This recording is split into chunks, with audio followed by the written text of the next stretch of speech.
Jaws, good morning. How are you? Dan, I'm doing terrific. Once again, a pleasure being with you. And I was there 10 years ago, and I remember standing just outside the tunnel as the New Orleans Saints team came on the field. At that time, I was doing countdown. We spent a few days down in New Orleans, and certainly had a strong effect on even how I live my life today when I saw the devastation that city went through. But when the Saints came on that field, their feet were 10 feet in the air. I mean, that team was flying. I mean, absolutely flying. It was the loudest crowd I had ever heard, and they certainly got that team to play the way they did. And after Gleason's block punt, Atlanta had no chance. You're right. And I just thought, how do they wrap their head around this to play a football game, given the devastation around the entire city, and people were dying. People had died. And then you go in there, and all of a sudden, Gleason blocks the punt, and then I realized that Atlanta had no chance in there. And it was one of those remarkable moments where you're able to see something good come out of something so horrible only a couple of 100 yards away. Yeah, I think it shows what sport can really do. Can bring people together, and certainly the New Orleans Saints and their commitment to New Orleans brought that city together for one cause. The Saints, we all know they love their football team, and that game, that team galvanized the city at that moment. Let me go with yesterday's games here. So, by the way, it's Falcons Saints coming up tonight on the mothership. Oddest result yesterday was where? Oh, there were three odd results in my opinion. Number one, the Steelers just getting crushed by the Philadelphia Eagles. I mean, I know the Eagles are getting better. The Steelers are good. That game was just was a devastating game for the Pittsburgh Steelers as far as just watching the way they were handled by the Philadelphia Eagles. I thought Minnesota being able to go down to Carolina and win that football game and just harass Cam all day long on him. And then the Denver Broncos shouldn't be much of a surprise, but going into Cincinnati and winning that game somewhat handily, I think Cincinnati's a tremendous team. They started out 9-11 in New York, and then they got to go to Pittsburgh. I thought they finally had a home game, and they would show what the Bengals are about. So for Denver to go in there and win that game was surprising to me as well. So there were three shocker games to me yesterday. Let me start with Carson Wentz. You played in that city. The expectation levels are high, but he goes in there. He wouldn't be starting if they didn't get the opportunity to unload Sam Bradford. Was it always there, or is it just learning on the job, Jaws? It was always there. I had Carson Wentz as my number one quarterback coming out on my quarterback draft board. And after I studied Carson and all his games at North Dakota State, I actually went out for his pro day and spent 3 days out in lovely Fargo and the great North Dakota State University fans. And not only, talked to Carson, but his teammates, his coaches, fans, sponsors, you name it. I worked the city trying to get some dirt on Carson Wentz. There is none. This is a special young man. Now, outside of the football talent, which we've now seen through 3 games, he's grounded. He's faith-based. He's family. He's smart. His Wonderlic score was 40, 15th highest ever recorded. His grade point average is 4.0. He's humble, and he's playing in a tough city of Philadelphia, and he's handled it all very well, Dan. It's almost shocking when you consider he's only played 1 preseason game. Remember, he broke his rib. He didn't play for the next 3 games. He missed practice 8 days before the opener. Sam Bradford is traded to Minnesota. Carson Wentz gets a starting job, and he's played like Peyton Manning did in his 10th year. It's remarkable. Tougher to succeed in Philadelphia at that position or in Dallas, which is what Dak Prescott's doing right now?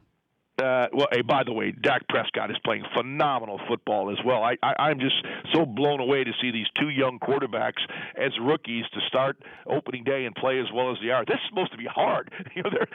They're making it look easy, but Philadelphia, because of the nature and the blue collar nature of this city, the demands are excessive. The passion is through the roof. I think it makes it a little bit harder to succeed in Philadelphia, but certainly Carson Wentz has won the city of Philadelphia over in 3 weeks.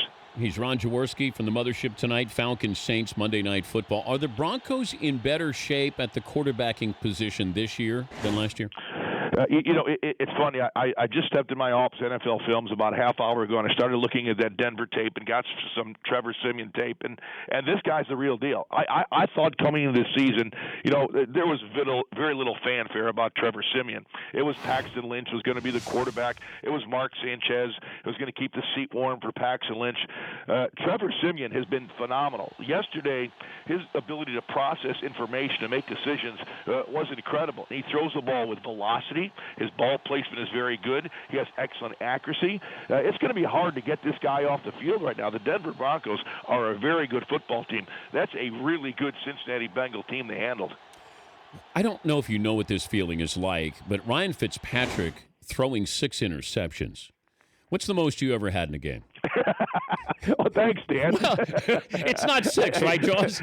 No, it's not. It's hard to throw 6. The most I ever threw, the most I ever threw was 4, Dan. And hey, I burned that tape a long time ago. But it's kind of funny. In the off season, I do my quarterback big board, and I go through all the throws of all the quarterbacks in the off season. I could just sit here and just rip through the throws. And when I went through Ryan Fitzpatrick, you look at the numbers: 31 touchdowns, 15 picks in last season. He should have had 30 interceptions. He had at least 15 dropped interceptions. And that's always kind of stayed in my mind that personally I can't trust Ryan Fitzpatrick. He's a guy that, you love that aggressive attitude. You love that gunslinger mentality. But, to win consistently in the National Football League, you've got to be judicious with the football. And Fitzpatrick has always been careless with the football. Yes, he makes plays. He can extend plays. He moves out of the pocket. He makes some great throws. They have a terrific receiving corps. But if you're throwing interceptions, you're not winning. What happens when Brady returns to the Patriots? They'll keep winning. I mean, what's happened in New England is just remarkable, and we should not be surprised. Bill Belichick and what he does. Josh McDaniels, just the chameleon game plan every single week, something different, no matter who the quarterback is. When you can go with Jimmy Garoppolo week 1 and find a way to win out in Arizona against a very good Arizona team. I mean, when you can bring out a rookie quarterback week 3 and win a football game, your third quarterback and win a football game, it just shows you the type of ability that Bill Belichick, Josh McDaniel have in coaching a Jacoby Brissett, a Jimmy Garoppolo, Gronkowski's out, Ninkovich is out. They understand the team concept of football. Before I let you go, what was your Super Bowl pick, and would you like to change it? I don't remember. That's a convenient answer there, Jaws. So obviously, Dan, I'd like to change it. Who would you pick right now? Well, I think New England right now and Minnesota are the two teams I really like. Basically, small sampling, and I'm always very careful. I always like to let 4 weeks play out because, scheduling teams, that are going through that rebuilding process or building process, you really don't know until a quarter of the season is played. But I'll give myself another week before I really zero in on it. But I think New England playing a great level, and so is Minnesota on defense can just take people out of games. Josh, good to have you on. We appreciate it. Thanks for joining us. Dan, always great to be with you. Thank you. Thanks, buddy. The Dan Patrick Show, weekday mornings on Audience.